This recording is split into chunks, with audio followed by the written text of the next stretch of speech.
welcome to the good, the bad, and the sequel Q&A. My name's Doug. So, it's the end of our 4th annual Scary Spooky Sequel Month. I don't know if we could trademark that, but I like saying it.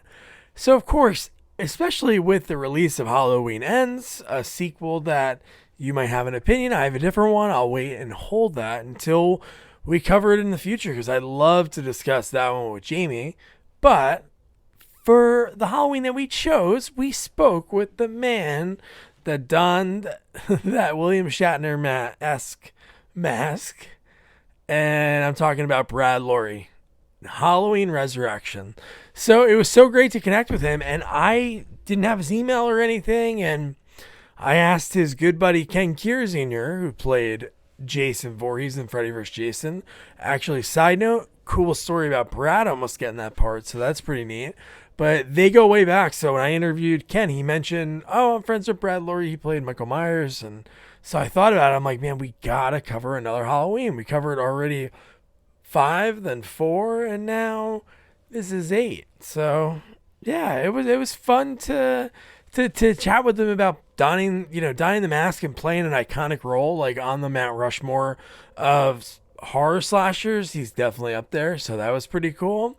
And then how he got into the stunt biz, and really how Ken helped him out so much. He pulled him aside and said, hey, there's a place for you in this business. And they worked with each other over the years on like X-Files and also in X-Men United, X2, the one that we covered a while back. So yeah, he has so many cool stories from his career. One that involves Jack Lemmon. So yeah, Brad, so cool. It was a great conversation. It was like two buddies hanging out. It's like I knew him forever. But I'm happy that I got to hang out with him for the next hour. So do me a favor, before I start the interview, please subscribe, like, share, tell your friends. We have some amazing sequel reviews and interviews with folks that you grew up loving, just like Jamie and I. So do that for me, and then follow us on all social media at Sequels Only. And without further ado, stuntman, actor, and really cool dude, Brad Loree. Before I start everything, but this is great, man. I'm happy we connected. Yes, Doug. Thank you. That Ken is a great guy, man. Ken is a great guy. Ken Kirzinger, I owe my life to. I don't let him spend a nickel whenever we're together.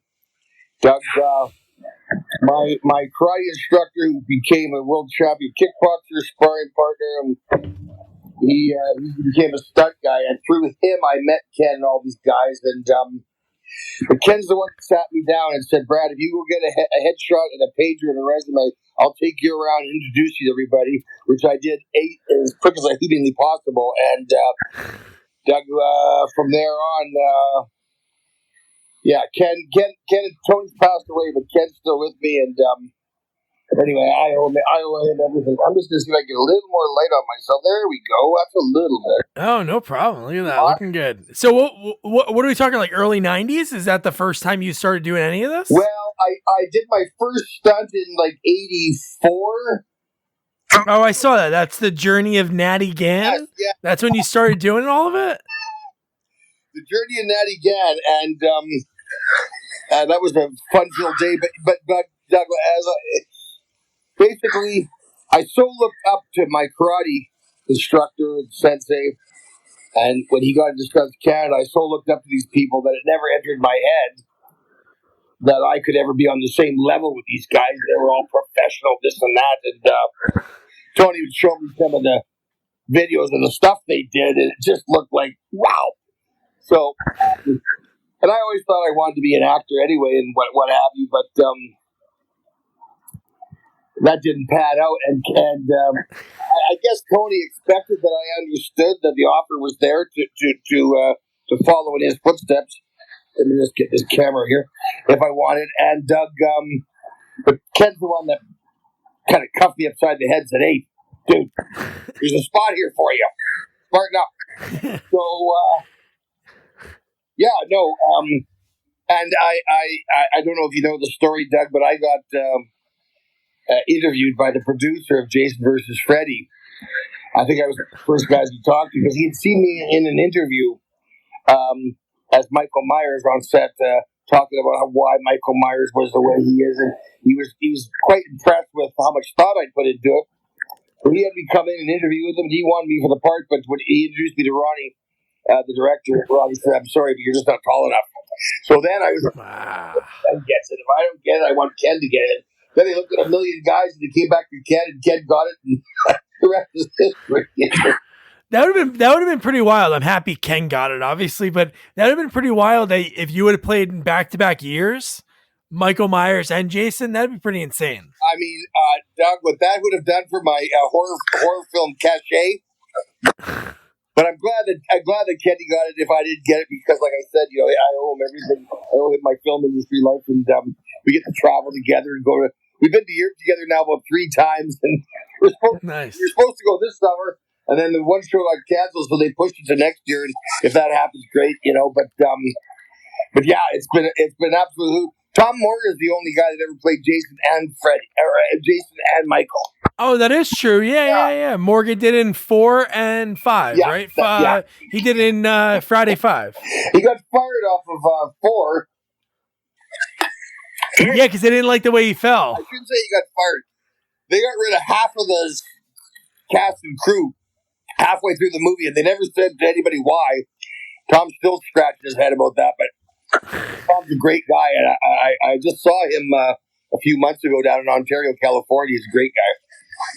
Yeah, I think all you guys are like a different breed when it comes to stunt guys, because when you watch the behind the scenes on part 5, and he talks about, you know what, when the tractor was coming towards me, I really wanted it to hit me, and I'm like, nobody would think that. Well, you see, this is Doug, what I say. I mean, I got into stunts because that's where my nepotism was, and for what they hired me to do, it was fairly easy. My athleticism saw me through, but I never understood these people.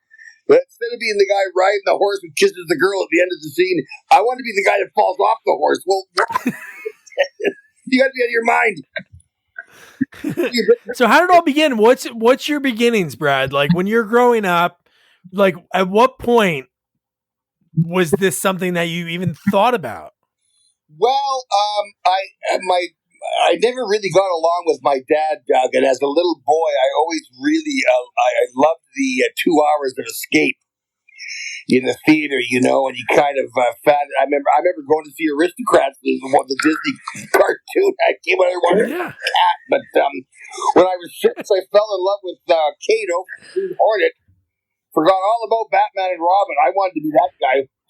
And then 7 years later, I went to see Fists of Fury, and I fell in love with Bruce Lee and the martial arts.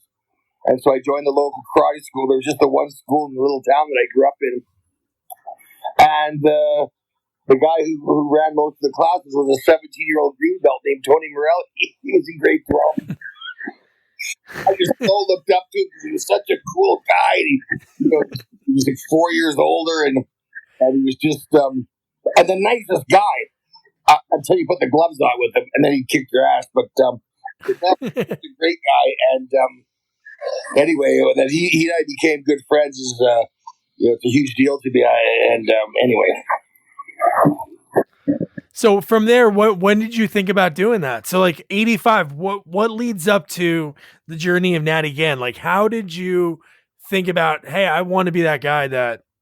Tony hired me to do some background work, and I was on a movie called Runaway, a Tom Selleck, Gene Simmons film. And that's where I met, I don't know if that's where I met Ken, but I remember being in the background tent with him and then this other guy that went on to become a very famous Canadian actor. But I was just doing odd jobs. I never got an education or a trade, Doug. I just bounced around all over the place. And actually, so Tony would hire me from time to time or get other people to hire me. But again, honestly, it just never entered my head that I was going to get into the union, that I was going to be a working stuntman, because I just so looked up to these guys. And then in July of 1987, I took off for a year around the world because one of my life's ambitions was to see the world. So in July of 1987, I saved up a couple bucks and I took off, and I was gone for a year. And in that time, of course, a lot of people moved up and past where, got into the business. And God bless Ken, because if he hadn't had that conversation with me that day after, Tony hired us all to do for 2 days of a prison fight scene on a show called Street Justice with Carl Weathers. And Because after the second day, Ken says, "Hey, we're going for a beer," and that's when he sat me down and put it on me. So that was when I realized, okay, I'm not gonna be an actor. I didn't have the confidence to pursue that, and I went. I hate to say this, but I wasn't doing anything else other than bounce once in a while. I remember being in Surrey, this place outside of town here, and I'm 30 years old working as a doorman. I thought, man, you had better figure out what you're going to do soon. Now, man, and you're working here for $50 a night. I mean, you're going nowhere. So when Kenny put that on me, I was like, okay. And then I guess he must have talked to Tony because Tony called me for the first. You do know if you want to do this, there's a spot here for you, right? And I said, okay. And, he introduced me to everybody like he's promised, Doug. And first time you get to work for a new coordinator, you go that extra yard. You're literally like you're auditioning for them, right?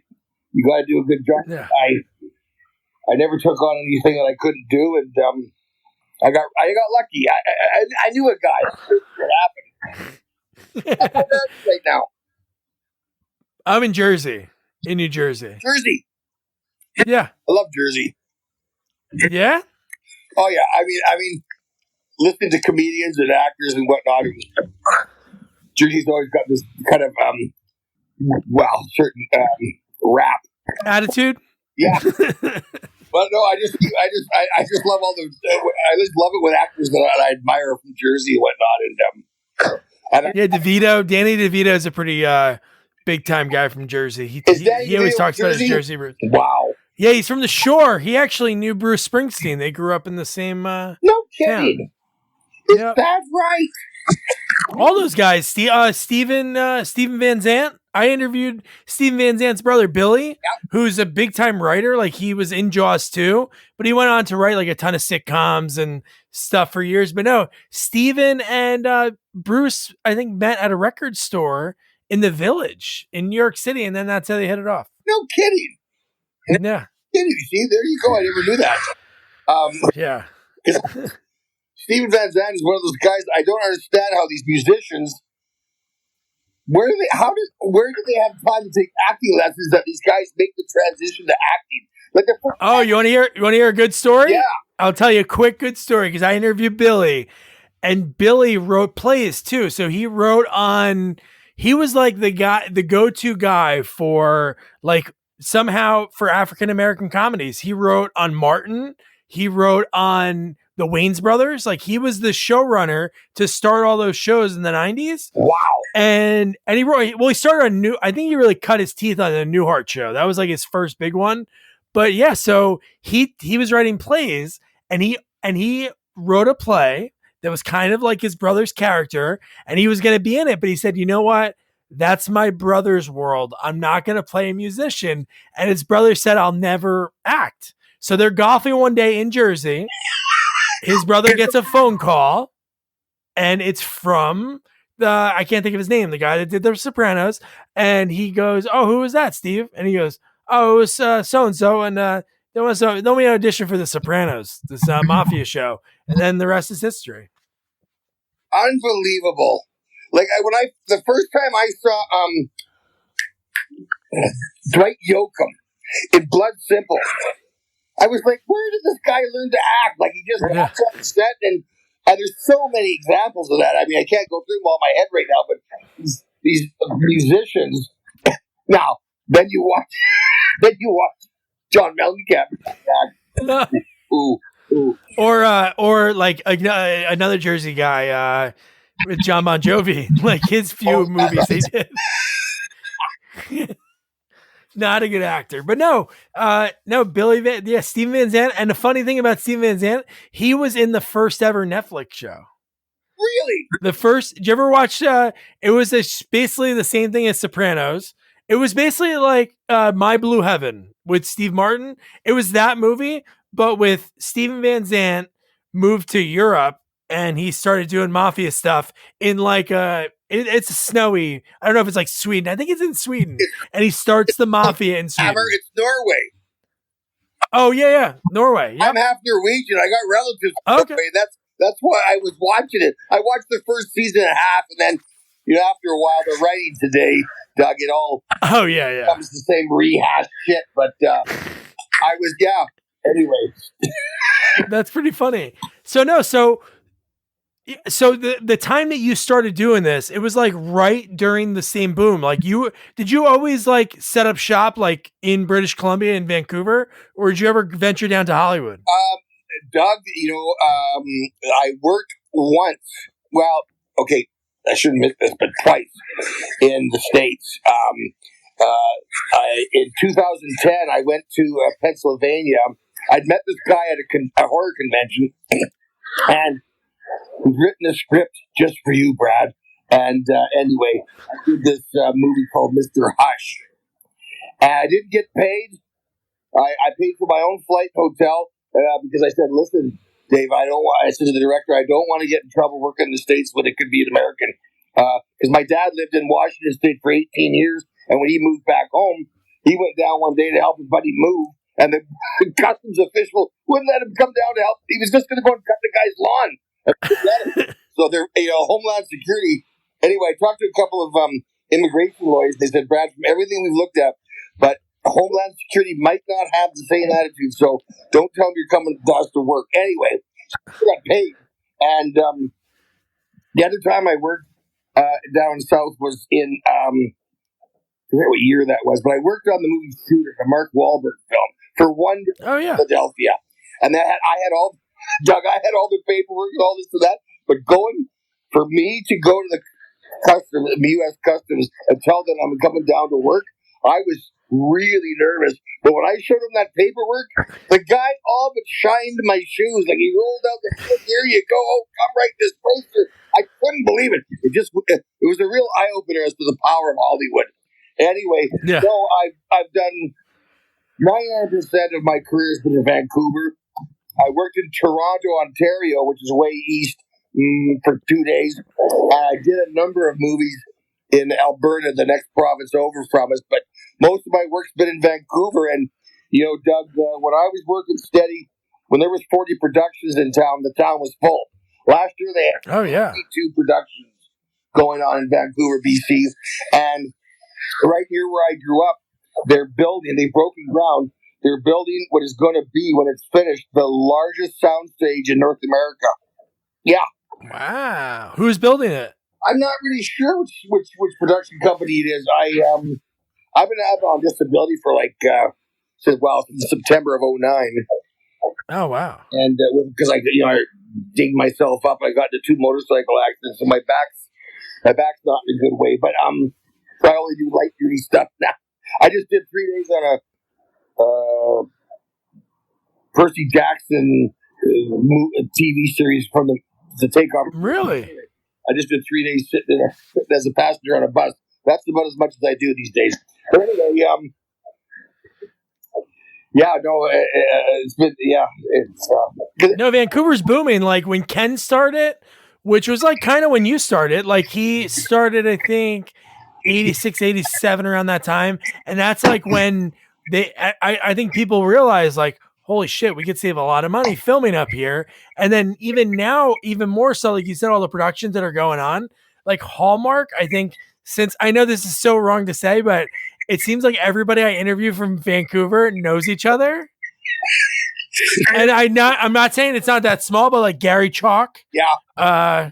Ken Kirzinger. Yeah. I can't think of my, God, what's the other guy's name too? Because Gary knew him really well because they worked with each other on Fly too. I can't think of it, but he does a ton of those Hallmark movies, and it's just, it's so weird how that area just, like Gary called it the Hollywood North. Hollywood. That's what he calls Vancouver. What they referred to as yesterday. Yeah. Well, the thing is, Doug, you're a producer. You're on set there watching over your flock Friday afternoon, but you go jump on your private jet, and you're home in time for dinner. It's only a 2.5 hour flight, right?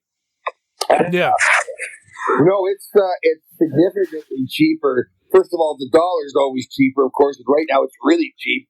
And I remember reading somewhere that it was something like 70% cheaper to build a set in British Columbia than it was in California.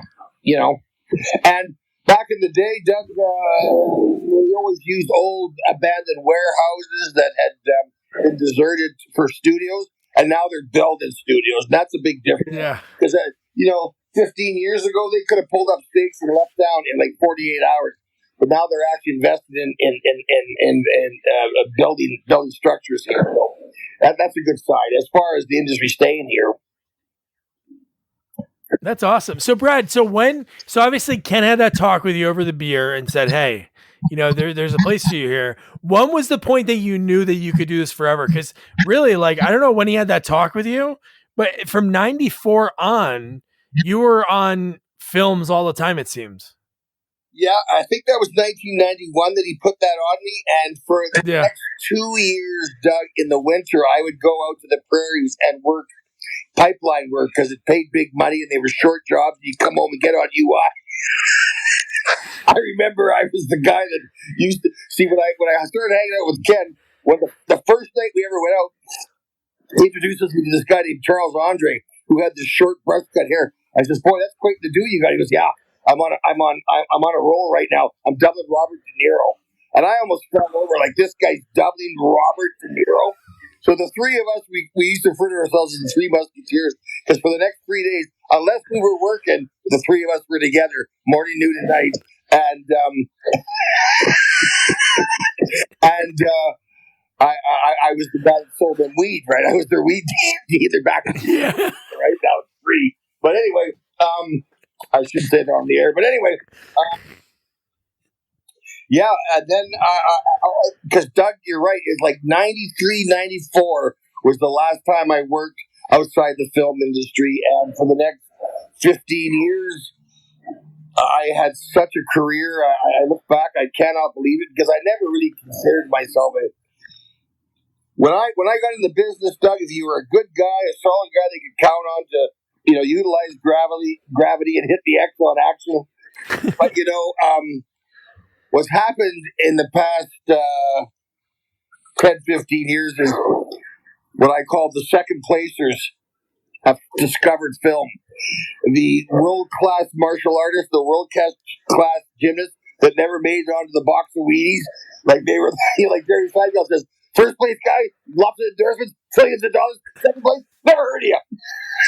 The best. That's the best bit. That's my favorite special. Oh, yeah. That I'm telling you for the last time.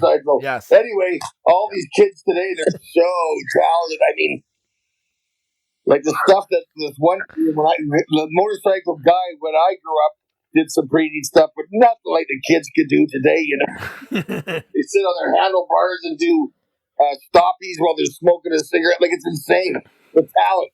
And so, I mean, we've been left in the dust. So, but that's okay. That's evolution, right? So, but I think that might look good for some people to watch a movie, but I think that's what's great. That's what I love about like the 80s, 90s movies, because you watch some of those like barroom fight scenes or a guy get thrown through the window. I'm not going to say it looks sloppy, but it looks real because it could be somebody that is a professional gymnast and pirouettes or front flips perfectly, lands on their feet. Yes. It just doesn't look as good. But when you watch like one of those, like, I don't know, I always think of like Stone Cold, that movie with Brian Bosworth, and like the fights in that movie, and you're like, this looks raw. It just looks real. Yeah, no, that's a good point. That's a good point, Doug, because I'll tell you, you go to set today, and you don't need to put any pads on because they rubberized everything. Like, everything is, like, the safety now is through the roof.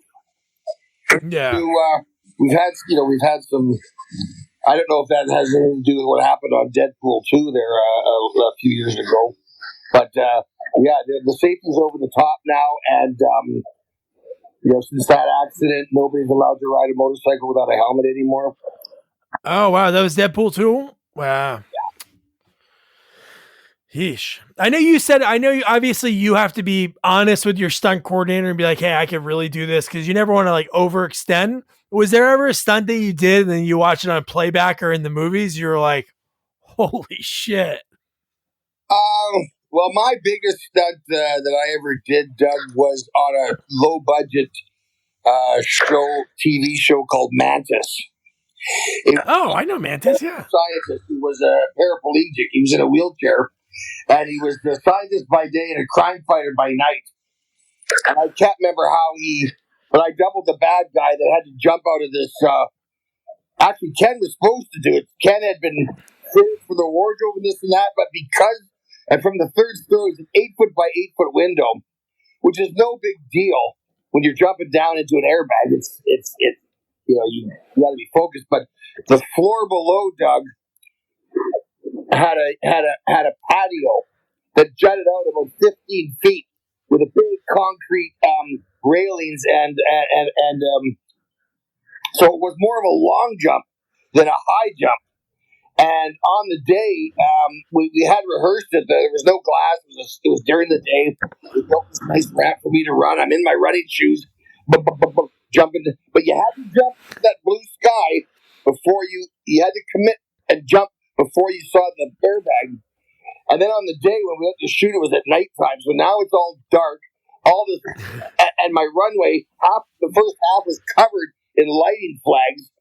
And the glare off the thing, so you're jumping into black space. And I got the wardrobe on. I got a gun rack on my back. Very last minute, and the director's on the bullhorn. Now, okay, it's been 13 hours. We gotta shoot something there.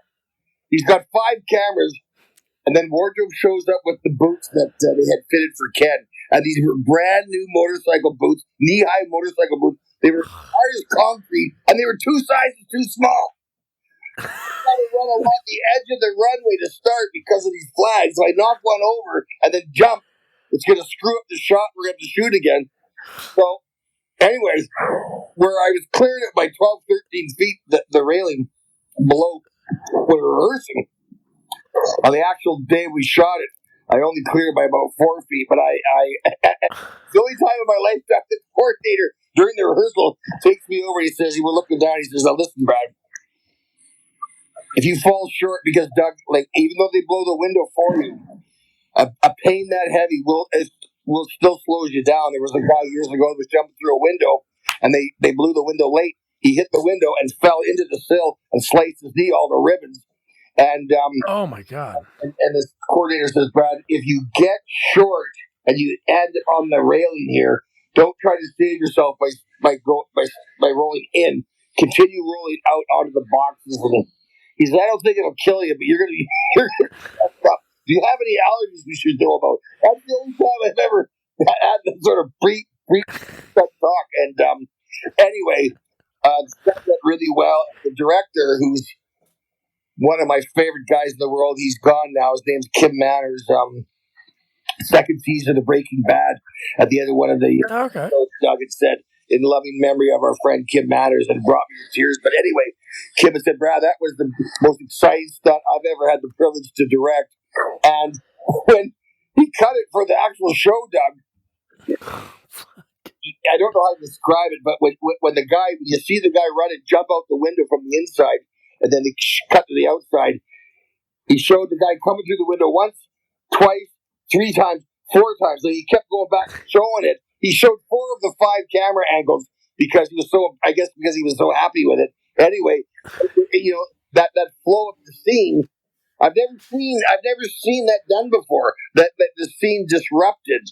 I want to keep. Yeah. Anyway, I'm very pleased with that, and that was the one stunt though where I was like, I had to suck it up to breath and just have faith in the rehearsal technique and all that, right? So anyway. Yeah, and then we talked about you obviously were working so busy 94 on or 93, 94, and a lot of cool movies, but then it seemed like right at 2000, it seemed like you were doing more studio movies. Obviously you did Wrongfully Accused, cool movie. Dudley Do Right, I love watching that as a kid. Brendan Fraser's awesome. But then 2000s, it's whoa, The Sixth Day, Freddy Got Fingered. What are some of the things you did? Freddy Got Fingered is a funny movie to me. What were some of the things you did on that? Freddy Got Fingered. Did you actually watch that thing? Yeah. Doug, I've never seen it, but I was doubling Harlan Williams, and I was wearing a cast on my leg, and it was only an insert shot, I think, of Rip Torn kicking me in the shin. But I also was driving a car that slid kind of sideways through the intersection after they went through in their weird mobile. But I've never seen the movie, so that was a weird movie. But I loved Dublin Harlan Williams because I think he's great. I got to meet Rip Torn, who I love.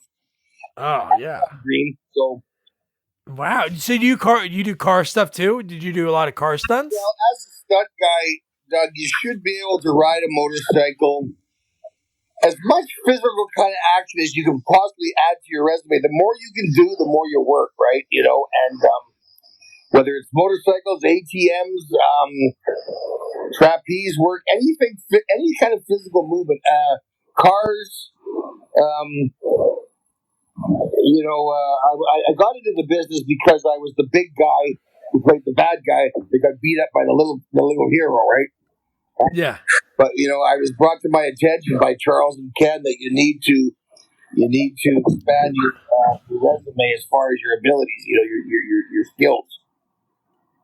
Did you do burns at all? Any of your stunts? You ever do burns? I only ever did. I never got to do a full burn. There's a handful of things I never got to do that I wish I had done just once, even to say I did them as a stunt guy. But I never did a full burn. But I did do an arm burn, and I did an arm burn doubling Winchester from at MASH. What's his name? Oh, I can't. Was that Alan Alda? No, right? No, not Alan Alda. Winchester. Anyway, God, I should know. He's got names. That's why I can never remember him. Anyway, I did an arm on a show called Poltergeist, and I also on Stargate SG-1. I was running the soldier, and they blew this explosion off just as I was running by it, and my whole back got lit on fire. I didn't know it. I was running because I was still in the frame. But when I got to the end of the Brad, you're on fire, so I had to jump I had to go on my back, and they were throwing gravel in my eyes. I don't know what that did, but anyway. It's a crazy business, Doug. It is. No, I remember just Ken told me he had this bag that had everything in it. He's like, I had this bag to bring out auditions, and it had like everything you could need because you had to be ready, like for whatever movie. Because within a day, you could work on 3 or 4 things. Yeah, back in the day, we did double headers, which are always unnerving because one coordinator speaking at you, why aren't you here and whatnot. But you always got the heads up pretty much as to what if it was anything out of the ordinary. If it was something you needed more than your elbows and your back pad and your knees, they would tell you. Like if you had to bring your Nomex and your gel and all this and that, but for burns and what have you. So what was your audition process to like become Michael Myers? Was that a long audition? Because it seems like went on forever. How long? I had just done a show called Los Luchadors for Fox. It was a low-budget kids show. And these guys were Mexican wrestlers by day and crime fighters by night. The last 5 episodes, because my coordinator, who hired me, left after eight episodes and left me with the show. So now I got 2 contracts and I'm making big cake, okay? But we do the 13 for the first season. And as a professional courtesy, one of the ADs went and interviewed with the Halloween people. And in that interview, they mentioned to him they weren't sure who was going to be there. In the old days, when the American coordinator came up, they would always match it with a Canadian coordinator to fetch coffee and tell them who's who in the zoo, right? But so they said they didn't know who their American, the Canadian step coordinator was going to be, and they weren't sure who they're going to hire to be Michael Myers. And so this guy named Brian Knight says, "Well, you should talk to this Brad Loree. I just worked with him on this show. He's just started coordinating. He's a great guy. Blah blah blah." So I'm driving my car. I get this phone call. It's Tracy Long, the production manager. He says, "Brad, we're looking," and I thought, Doug, that she said they're looking for a stunt double for Michael Myers. Could you come? She says, "How tall are you?" I said, "I'm 6'2.5". "Oh, perfect. Can you come in tomorrow to meet the exec?" And I thought, Michael Myers is doing a horror film. I'm thinking of Austin Powers, right? I'm thinking his career's gone in the toilet. So I go in there the next day, and Doug, literally everybody was there. They hired everybody. It was almost like an afterthought. Oh, yeah, we better hire somebody to transport the mask from A to B on set. Anyway, I do the walk for the director a few times, and the producer says, "Okay," and he turns to the producer and says, "Yeah, he'll be fine." And the producer says, "Brad, you're the first guy we've looked at, and of course we have to consider other people, but if we do go with you, we're going to have to probably fly you down to LA to cast your head to build the mask around, And I said, wait, I got to go all the way to LA just to double some Hummy Ackman. He said, "You're not going to double the guy. You're going to be the guy." And that's when the actor in me went.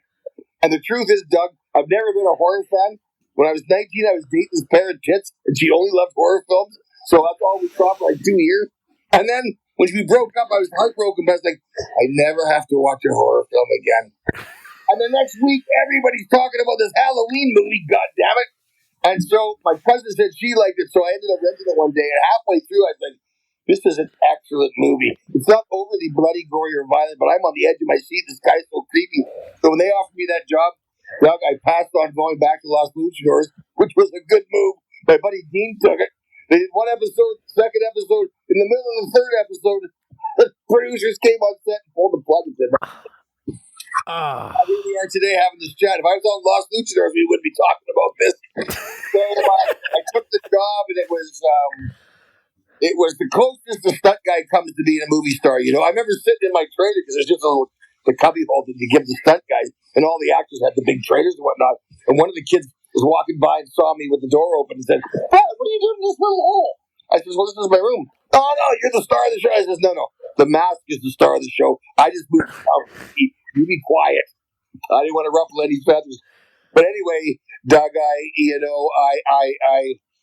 I do these conventions every once in a while. I make new friends all over the world. Ken and I have been to Europe together 3 times. I've been to Europe 7 times on the convention dime. We were supposed to. That's awesome. But we were supposed to go this summer. We were supposed to go to Amsterdam and then Birmingham, England the next weekend. But Amsterdam got canceled. So our agent said, "You guys want to go to Birmingham for a 2 or 3 day show?" We said, "You know what? We're too old to go for a weekend. If it isn't a doubleheader, we're not going." So we both passed on it. So hopefully, but they said they would bring us back next year. So we'll see if that happens. Yeah, no. So on Halloween Resurrection, one of the coolest things, I'm sure you never watched the behind the scenes on it, right? I have actually watched the behind the scenes because the scene that I played a fire cop inspector, whatever, got cut. Where I was actually. But what were you going to ask me? No, there's a line in it. So you were like dating a girl at the time. Yeah. I don't know how long it lasts after that, but you said Jamie Lee Curtis came over and planted one on you. Well, when I saw that, I mentioned it to Donna Keegan, Jamie's double, and Donna said, "Oh, Jamie will never shoot that scene the way it's written." So I never thought to mention it to my girlfriend. But the day of, my girlfriend said she needed my truck, so she came to work with me, and I unloaded my stunt bags so she could take the truck to go about her day. But just then, Jamie just happened to be there. She runs up. I think this is how we should shoot the scene. She grabs me, tips me, plants one on me right in front of my girlfriend. So when I got home, I didn't really kiss butt because she was quite upset. "You never told me you're going to be kissing Jamie Lee Curtis." I go, I never thought they were going to. So, I know that relationship didn't last long, but not because of that. No, I know. No, just it was funny, like the way you told that story, like in the little snippet. Because I think one thing that with that movie that is so like I think ahead of its time was the cameras on all the actors and all those scenes. Because on that behind the scenes documentary, they have all of that footage that they didn't use, but actual like legit footage, not like any like mistakes or anything. So continually you're watching the movie through the cameras that were on the actors' ears, which I think was like so ahead of its time. So for you, like being that role of Michael Myers, was there any stunts that you weren't allowed to do? Like Ken was pissed off because he wasn't allowed to do like the burn scene in the cornfield and an underwater scene because they were like, "Whoa, if something happens to you, then you can't be Jason for the other parts." Was there any that you weren't allowed to do? And he suggested he wasn't happy being able to do those. He's so full of shit. Because he wanted to win the award. He wanted to win like Stuntman of the Year. Well, he's never mentioned that to me, and I happen to know for a fact that there were certain scenes he just go, "I'll get my stunt double to shoot that scene." You know? Oh yeah, he was using the guy as a stunt double. He was also using him as a photo double because he's a younger version of Ken, a guy named Glenn Innes. He looked exactly like Ken, only he's a few years younger. Anyway, no, Doug, I did everything. The only scene in that movie that's not me as Michael Myers was the very end when the coroner opens the body bag, and his eyes pop open. We shot a couple different endings in Vancouver. but the test audiences didn't like them. They wanted the cliche ending. It was so obvious. But they shot that in New York, so that guy that popped open his eyes, that wasn't me. But everything else. No, it wasn't you. Okay. And the stunt going through the window when Busta Rhymes kicked me was tricky because that window was only wide enough for my shoulders. And I had to run backwards 3 steps to get through the window. So on a couple of the first takes of the rehearsals, I was catching my shoulder and cutting through the window, and they didn't want that. So but that was the one gag, and I had the camera on me the whole time, so you actually see the camera kind of spinning. So that's awesome. It seemed like you had a lot of fun doing that movie because in one of the behind the scenes featurettes, it's a scene with when I can't remember their name, Sean Patrick, forget his third name, but him and the girl are like trying to get out of the window, and you have the one guy by the head, but it's like they're only filming. Really, the camera's like on them too. So you're like kind of messing around with him, like kind of like toying with his head while holding it. Oh, Ian Thomas, whatever his name was, he and I really bonded because he never really knew his cool. well. I was like a big brother to him. And I can't remember what I said behind the mask when we were rehearsing. But he had such a hard time not laughing for the longest time. And I had the same problem when we were rehearsing the scene where Busta, dressed as Michael, follows me through the living room, and he goes, I love that. During the rehearsals, I could not hold it together. He was so funny. No, we had a lot of fun on that show. I just loved everybody. Apparently, Busta was a little tardy getting to set, but I never saw any of that. He gave me a giant, very authentic bear hug every morning in the trailer, and I just got along with all the kids, and it's been really kind of. Whenever I see them today, you know, where their careers have gone, it's always nice to see, and I hope one day we have a reunion. It should soon. Well, you should have done it this year, right? This is 20 years. August 2002, it came out, but. I just wish them all the best. I mean, Katie Sackhoff, I love to death. She made us all these, with her own hands, she made these coffee travel mugs that I misplaced mine. It just struck me because I've told people many times that when I wake up and the house is on fire and I got to jump out the window naked, the 3 things I'm going to have on me, is my Omega Seamaster watch, my Muhammad Ali autograph, and my Katie Sackhoff Resurrection travel coffee mug.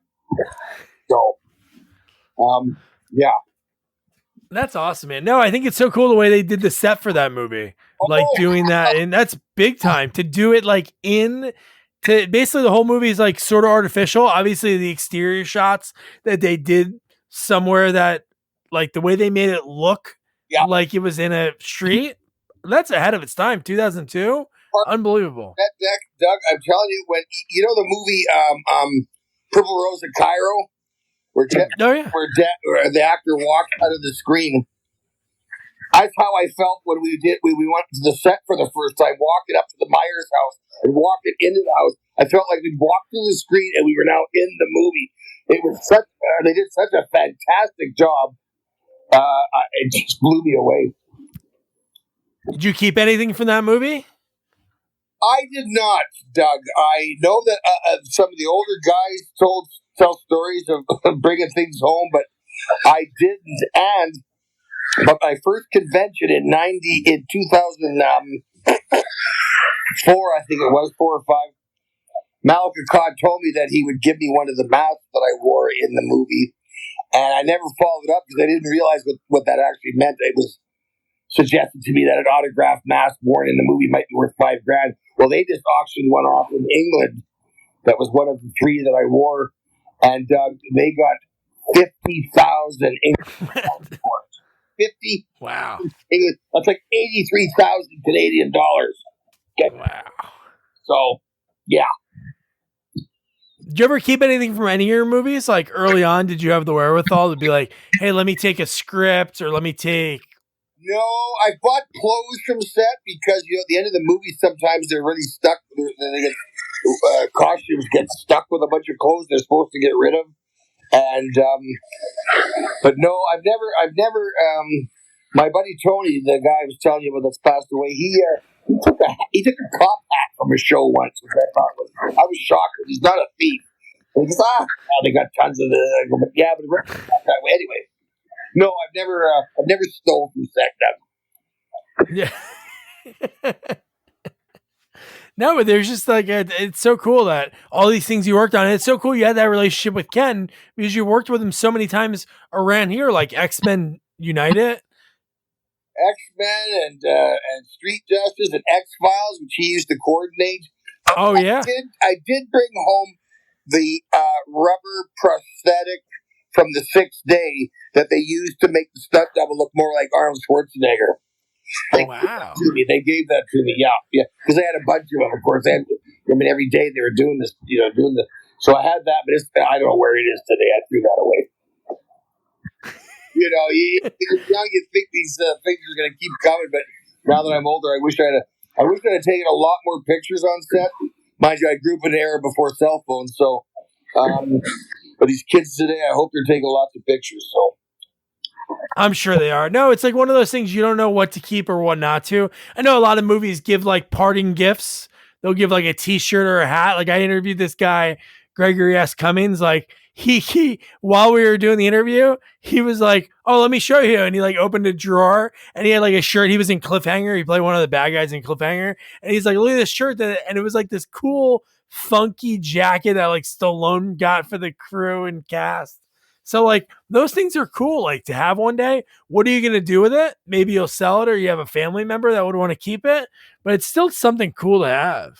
Well, I'll tell you a story quickly about Dick Warlock, who I thought Halloween 2 was one of the best sequels I've ever seen. Anyway, Dick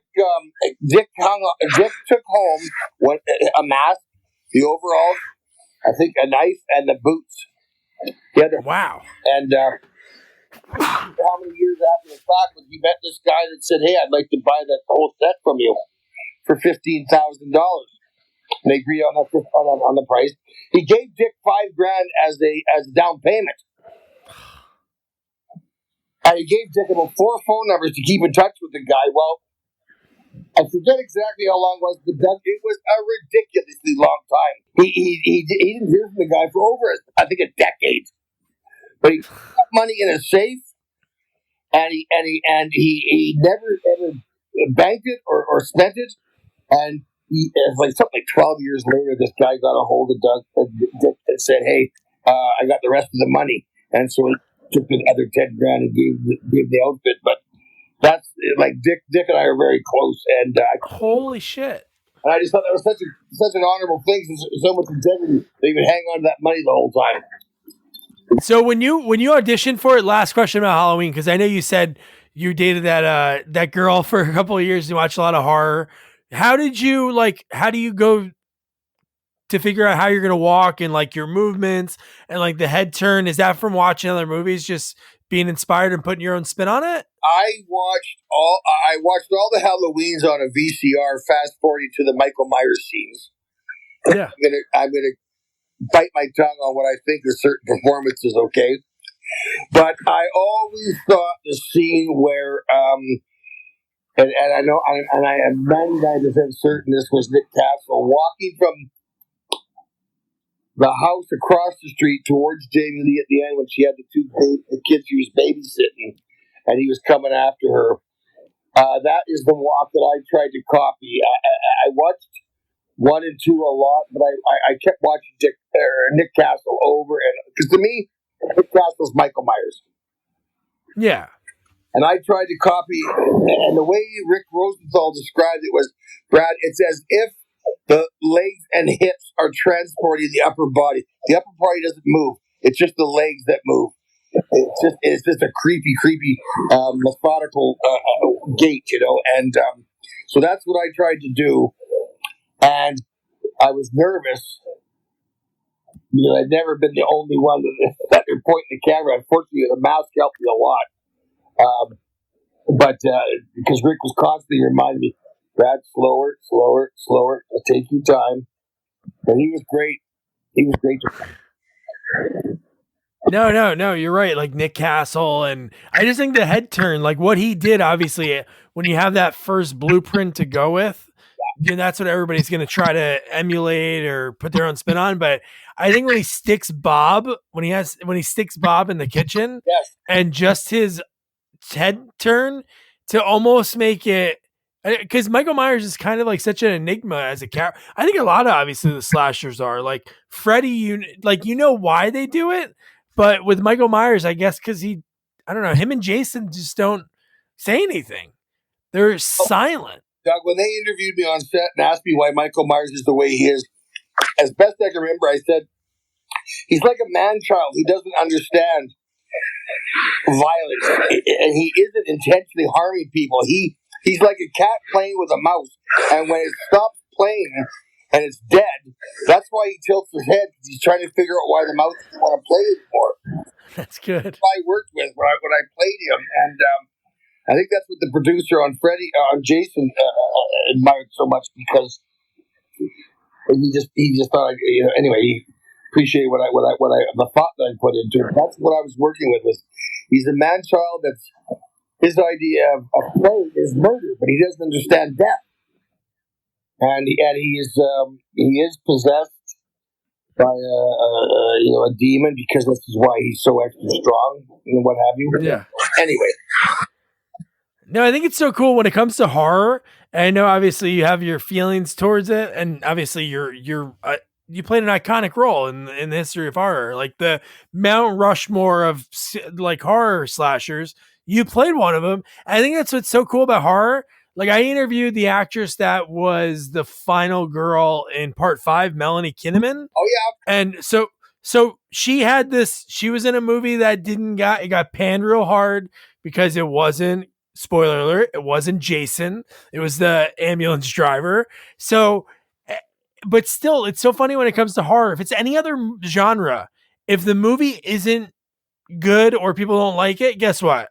It's going to just collect dust. But for some reason, when it comes to a horror movie, it's going to get watched no matter what. Like every year, no matter what, I'll watch all the Halloweens. Like even though I despise 5, and I don't like 6. The only reason I don't like 5 is because I love 4. Like, I think 4, sequel-wise, is so crafty the way Michael's played by Tom, which the parts that Tom played, I know, I'm trying to think of the guy who played George Wilbur.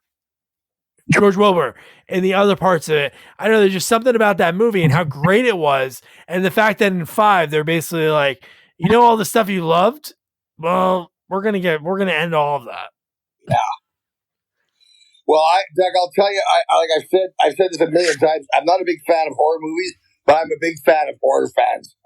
They're so loyal to their genre, and I mean, I'm one of the personalities in the business, but they give you the shirt off their back. They're just the nicest people. I don't get it. They all want to see blood, guts, and gore, but they're just the sweetest human beings that you ever see. So, I just love going to the conventions and. Because you make new friends in each show, and meet new people, and people telling you how far they've come to get your autograph, blah, blah, blah. Yeah, I think it's movie making. I think a lot of people that love horror, I think it's just the fact they love movie making and like practical effects and stunts. Like they love seeing something that makes them feel a little uneasy and almost makes you feel like it's real. But obviously, it's not because it's a movie, but just some of the stuff they can do like effects wise. Like even in 2002, I don't know how much of that was CGI. It didn't look like a lot of it was. When you pierce the cameraman in like the first kill in the house, when you pierce him with that piece that I don't know if that's on a lot of tripods. I don't know if that's on my tripod, but when you pierce that guy, it looks legit. Like if you started CGI in horror films, the horror audience would die off. I know. Those are the ones that don't make it. You can tell when it's CGI. Yeah. Like, yeah. The one where I'm hanging in the wires and I'm all, I'm burning up and all that. That was a mannequin, but that wasn't CGI. That was actual flame. Wow. And so, and I'm proud of that.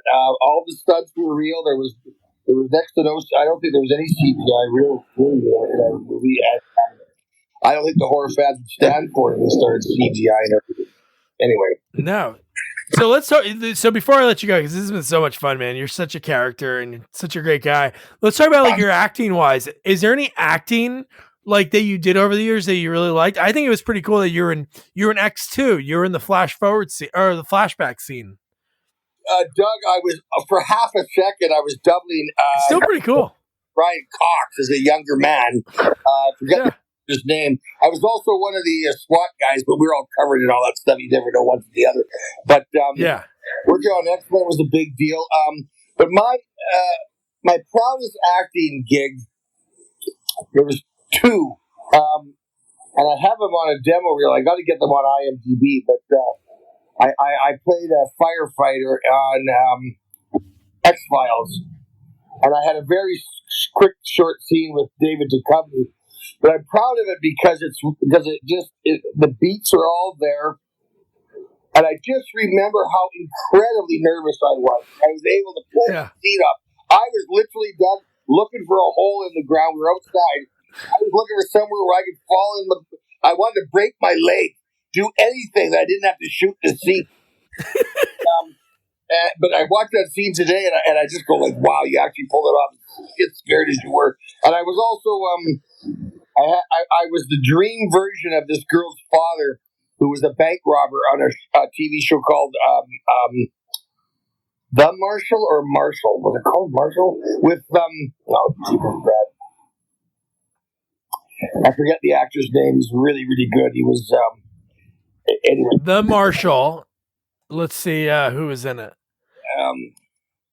It looks familiar. Oh, Jeff Fahey. Jeff Fahey, thank you. Yeah. And I was this girl's father had been going around killing people and robbing banks, and she had this sort of James Dean vision of him. And in the end of the episode, she meets him. He's just a scumbag. But I was the Greek version with the rolled up T-shirt, and the hair and all that. Anyway, so even though I didn't have any lines. It showed him robbing banks and whatnot. It was a lot of fun. It was a good show too. I also, the most starstruck I've ever been, Doug. I played a sort of a farmhand. There's two of us in a diner, and we sort of we come on to this young woman that Jack Lemmon is traveling with. There's a TV movie called The Long Way Home. And as a kid, my dad was a big fan of Jack Lemmon and the movie The Apartment in particular, or The Outer Tower. Oh, yeah. And so I was on set with Mr. Lemmon, and I was but because I had dialogue, I felt compelled.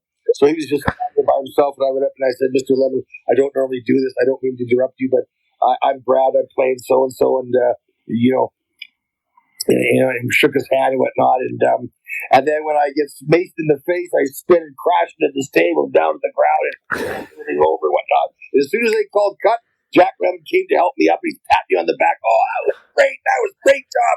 And I just thought, wow, this is one of the guys from the golden era of Hollywood, and he's clapping me on the back and giving me kudos. So that was a big deal to me. Oh my God, that's so cool. Now, I always ask people this question. This has been so much fun. If you weren't doing this, obviously you were doing the bouncing, you were working on the pipeline. Was there anything like any other careers when you were younger? Because I know you were doing the martial arts, so you didn't have like an inkling of this happening, like being in Hollywood for 25 plus years. Doug, I honestly asked myself that, and people ask me, if it wasn't for Ken Kirzinger, I can't imagine where I'd be today. I would suggest that I'd probably be in prison. I was never much on working 9 to 5, and I probably would have gotten into something not overly. I mean, back when we were talking, I knew an awful lot of guys that were growing with marijuana illegally, and I probably would have gone that trade. And I maybe should say that out loud, but that's the truth.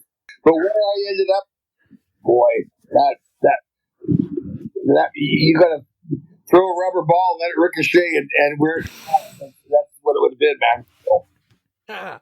Brad, this has been awesome, man. Hey, anytime you're in a convention, because we do a lot of them in Jersey. Have you ever been to one in Jersey? I've been to Cherry Hill.